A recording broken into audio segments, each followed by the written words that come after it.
How to connect WordPress to Hostinger. So what you're gonna have to do is simply go to Hostinger and in the website section click on add or migrate a website, and then you're gonna have to simply click on create or migrate here a website. So you're gonna have to simply click on create a new website, and then you're gonna have to simply create login details for your WordPress account.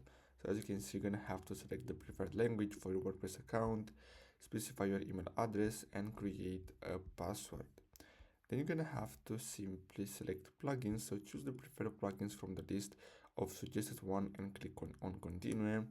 Alternatively, you can skip this step for now and install plugin once your website is set up. Then you're gonna have to select a template, and after that you're gonna have to simply name your website.